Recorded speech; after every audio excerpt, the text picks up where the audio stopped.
네, 우리 더불어민주당 전당대회 이 결과를 축하해 주시기 위해서 일부러 이렇게 먼 걸음 해주신 총리님 진심으로 감사드립니다. 국정에도 매우 바쁘시고 시간이 천금 같으실 텐데 이렇게 각별히 시간 내주시고 또 축하해 주셔서 고맙습니다. 저는 언제나 말씀드리지만 정치는 국민을 대리하는 것이다 라고 말씀을 또 드리고 싶습니다. 국민을 대리하는 것이기 때문에 모든 정치의 최종 목표는 국민의 더 나은 삶, 즉 민생에 맞춰져야 하는 것입니다. 그리고 모든 정치인들이 또는 정치 집단이 또 정부가 행사하는 권한은 다 국민으로부터 온 것이기 때문에 그 권한을 행사하는 데 있어서 결코 불공정이나 또는 불균형이 있어서는 안 된다. 이 말씀을 꼭 드리고 싶습니다. 그게 자신의 것이라면 누군가에겐 더 많이, 누군가에겐 더 적게 이렇게 해도 아무도 비난하거나 문제 삼는 사람이 없겠지만 대리인으로서 주권자의 권한을 대신 행사하는 것이라면 마땅히 공정과 균형이 정말로 중요한 기준이 되어야 된다. 이 말씀을 드리고 싶습니다. 권한 행사에 있어서 반드시 합리적 기준에 의해서 타당하게 공정하게 권한 행사를 하고 있는지 이 국정을 총괄하시는 총리님 입장에서 반드시 좀 챙겨보시기를 권유드립니다.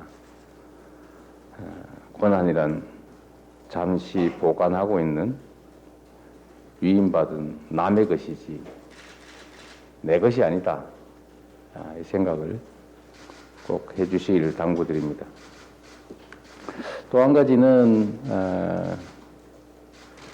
우리가 국민들의 위임을 받아서 또는 국민들께서 직접 합의한 헌법 또는 법률에 부합하게 국정이 이루어져야 된다라는 점을 다시 한번 좀 말씀드리고 싶습니다. 잘 하시고 계시리라고 보지만 혹여라도 헌법과 법률에 어긋나는 점들이 없는지를 일상적으로 잘 살피시는 것이 그 국민과 주권자에 대한 책임이지 않냐 이런 생각을 합니다. 워낙 경륜도 뛰어나시고 또 경험도 많으시고 또 실력도 출중하신 총리님께서 잘 챙겨주시리라고 믿고요. 저희도 국민의 권한을 위임받은 국회 다수당으로서 당연히 이 정부가 하는 국정에 대해서 협력할 건 협력하고 또 야당으로서 또 본연의 역할이라고 할 견제 역할도 또 필요한 것들은 해 나가겠습니다만 역시 중심은 우리 국가와 국민을 위한 더 나은 미래를 만드는 일에는 여야가 없다. 또 민생은 정쟁의 대상이 되어서는 안 된다. 이 생각은 아주 분명하게 다시 한번 말씀을 드립니다. 특히 이제 우리가 정치에서 국민께 드린 약속을 잘 지켜야 합니다. 정치에 대한 불신은 약속을 어기는 데서 많이 발생합니다. 선거 때는 무슨 얘기 못하냐 라든지 선거 때 한 약속 다 지키면 나라 망한다든지 이런 식의 태도를 보이는 것은 우리 국민들에 대한 정말 예의가 아니기 때문에 국민께 드린 약속은 천금처럼 여기고 최대한 지키려고 노력해야 됩니다. 그래서 어제 권성동 그 당대표 대행께서도 말씀하셨는데 우리가 대선 때 여야 후보가 공통으로 약속했던 것들이 있으니까 그나마 주요 국정 과제일 것이고요. 그런 것들은 우리가 함께 어떤 공통 기구를 만들었더라도 공동으로 힘을 합쳐서 협력해서 추진하자 이 말씀 어제 드렸는데 총리님께서 관할하고 있는 국정과제 중에도 그런 게 많을 거예요. 네, 아주 많습니다. 저희가 이미 검토를 다 했고요.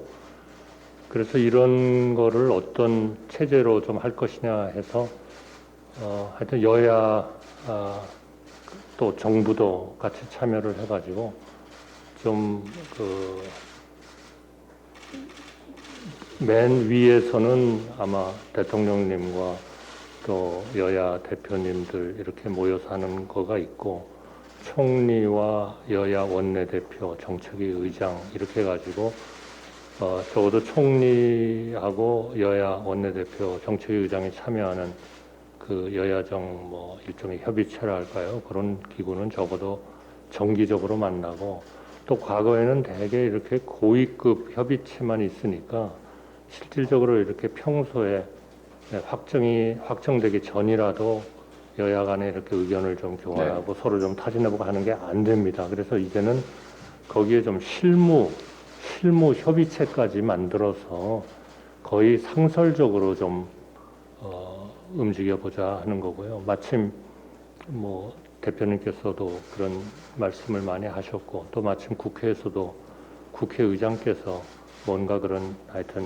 협조를 해서 아까 방금 대표님께서 말씀하신 미래에는 여야가 없다는 것과 마찬가지로 정말 좀 해보자 하는 또 그런 생각을 또 의장님도 좀 가지고 계신 것 같습니다. 그래서 앞으로 이 모든 하여튼 그 하나의 체제를 갖춰서 좀 적극적으로 지금 대표님 말씀하신 여야 공통으로 가지고 있는 과제들은 빨리빨리 좀 진행을 했으면 좋겠다는 생각을 가지고 있고 그렇게 또 협의를 계속 하도록 하겠습니다. 네. 아마 국정을 하시고 또 국민들께 드린 약속을 지키고 하려면 재정이 많이 필요하시죠?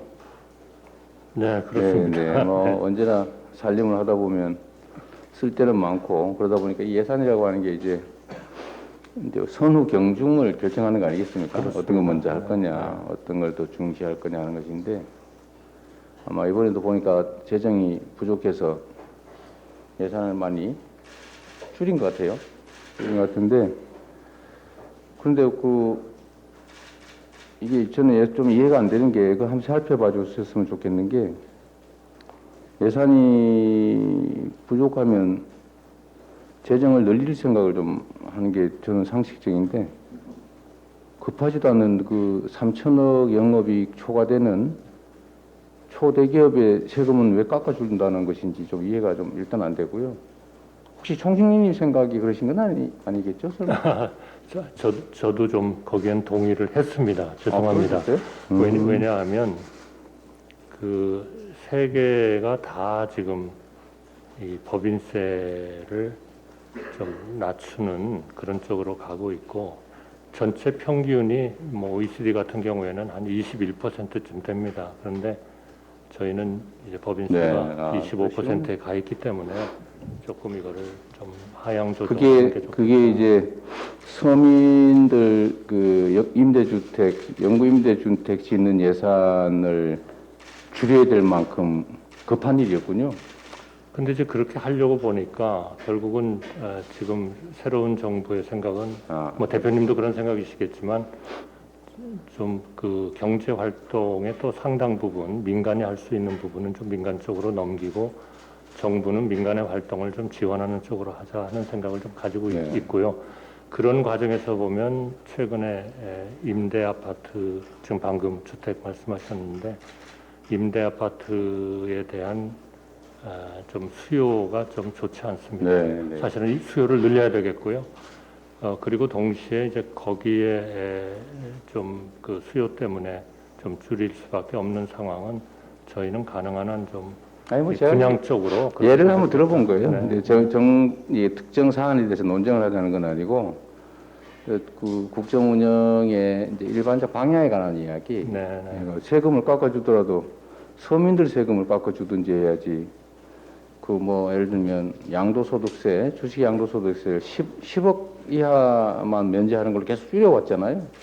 그러다 갑자기 100억까지는 양도소득세를 면제해줘서 그분들한테 왜 세금을 깎아줘야 되는지 하는 점에 대해서 우리 국민들께서 의구심을 가지고 있다. 네. 그 돈으로 노인 일자리라도 더 만들어야지. 그런 거 깎아주느라고 예산 부족하다고 노인 일자리 예산 줄여서 우리 어르신들 종이 주스로 길에 다시 나가시게 하는 거나 이런 것은 좀 이해를 아마 국민들이 하시기 어려우실 것 같아요. 그래서 한번 말씀을 드린 겁니다. 국정 전체 전반 방향에 대해서 한번 좀 깊은 고려를 다시 한번 해주십사 부탁드리고 싶어요. 야당의 우리 존재 이유가 그런 거 아니겠습니까? 대표님 잘 아시다시피 네. 저희도 물론 서민 또 사회적으로 취약한 계층에 대해서 배려를 최대한 하려고 노력하는 게 정부의 방향이고요. 아까 방금 말씀하신 주식시장에 관련된 세제는 전체적으로 주식시장이 지금 세계 전체가 지금 금융정책을 정상화하는 과정에서 좀 계속 하향 압력을 많이 받고 있습니다. 그래서 오히려 이렇게 하는 게 전체적으로 주식시장을 좀 활성화시키는 데 도움이 되지 않겠나 하는 저희 판단을 그렇게 그렇죠. 했습니다. 앞으로 좀 대표님께서 지켜봐 주시고 또 그렇게 가지 않는다 그러시면 더 많은 좀 제가 너무 얘기를 많이 한 것 같아요. 축하하러 오셨는데. 아니 너무 아픈 과제를 많이 말씀해 주시죠. 아니, 그건 아플 이유가 뭐 있겠습니까? 그야 뭐, 신념에 의해서 하는 일이면 아플 이유가 없죠. 그야. 세상이라고 하는 게 다 어느 한쪽이 옳고 어느 한쪽이 틀리다 이렇게 말할 수는 없지 않습니까? 다 각자 추진하는 정책이나 과정은 다 나름의 이유가 있죠. 각자 확신을 가지고 하는 일이고, 다만 그게 이제 언제나 국민의 눈높이에서 타당한지 안 한지를 판단하는 거니까요. 하여튼 저희도 뭐 국정이라는 거는 결국 이제 하나의 그 연속의 기초를 좀 두는 부분이 많다 이렇게 생각하고 있고요. 저희로서는 최대한 대내외적으로 강하고 뭐 사랑받는 그런 하여튼 국가와 경제를 만들어야 되겠다 그렇게 노력을 하고 있습니다. 그리고 또 물론 그 결과에 대해서는 저희가 다 책임을 진다 하는 그런 각오로 하고 있다는 말씀을 드리겠습니다. 네, 너무 감사드리고요. 어쨌든 총리님, 이제 사실 총리님께서는 우리 국민 5,200만 이 분들의 삶을 통째로 책임지고 계시지 않습니까? 현장에서. 그런데 지금 어쨌든 손길이 닿지 않는 어두운 뒷골목에서는 누군가가 또 극단적 선택을 하고 또 그걸 또 고민하는 아주 엄혹한 어려운 환경이 벌어지고 있다는 사실을 당연히 알고 계실 테고 또 지금 이 순간에도 그 가계부채 또 이자율이 올라가지고 또 어떤 좀 극단적인 생각을 할 수밖에 없는 그런 상황을 몰리는 분이 진짜 많습니다.